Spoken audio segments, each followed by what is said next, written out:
ಕದನೂರು ಗ್ರಾಮದಲ್ಲಿ ಕಳೆದ 2 ದಿನಗಳಿಂದ ಕಾಡಾನೆಗಳ ಹಾವಳಿ ಹೆಚ್ಚಾಗಿದ್ದು ಗ್ರಾಮಸ್ಥರಲ್ಲಿ ಆತಂಕ ಮೂಡಿಸಿದೆ.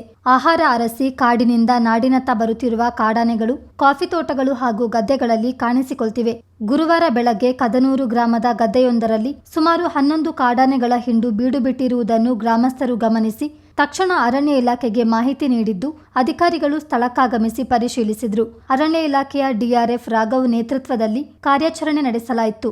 ಆರ್ಆರ್ಟಿ ಸಿಬ್ಬಂದಿಗಳಾದ ಮಹೇಶ್, ಹರೀಶ್, ಅನಿಲ್, ಸುರೇಶ್, ಮುರುಗನ್ ಹಾಗೂ ಶ್ರೀನಿಧಿ ಅವರ ತಂಡ ಕಾಡಾನೆಗಳನ್ನು ಸುರಕ್ಷಿತವಾಗಿ ಅರಣ್ಯದತ್ತ ಓಡಿಸುವಲ್ಲಿ ಯಶಸ್ವಿಯಾಯಿತು. ಕಾಡಾನೆಗಳ ಹಾವಳಿಯನ್ನು ತಡೆಗಟ್ಟಲು ಅರಣ್ಯ ಇಲಾಖೆ ವಿವಿಧ ಕ್ರಮಗಳನ್ನು ಕೈಗೊಳ್ಳುತ್ತಿದ್ದರೂ ಸಮಸ್ಯೆಗೆ ಶಾಶ್ವತ ಪರಿಹಾರ ದೊರಕಿಲ್ಲ ಎಂದು ರೈತರು ಅಸಮಾಧಾನ ವ್ಯಕ್ತಪಡಿಸಿದ್ದಾರೆ. ಮಾನವ ಕಾಡಾನೆ ಸಂಘರ್ಷವನ್ನು ತಗ್ಗಿಸಲು ಪರಿಣಾಮಕಾರಿ ಯೋಜನೆಗಳನ್ನು ಜಾರಿಗೊಳಿಸಿ ರೈತರ ಜೀವ ಹಾಗೂ ಆಸ್ತಿಪಾಸ್ತಿಗೆ ಸೂಕ್ತ ರಕ್ಷಣೆ ಒದಗಿಸಬೇಕೆಂದು ಸ್ಥಳೀಯರು ಸರ್ಕಾರ ಮತ್ತು ಅರಣ್ಯ ಇಲಾಖೆಯನ್ನು ಆಗ್ರಹಿಸಿದ್ದಾರೆ. ಅಶ್ರಫ್, ಚಿತ್ತಾರ ನ್ಯೂಸ್, ಚಯ್ಯಂಡಾಣೆ.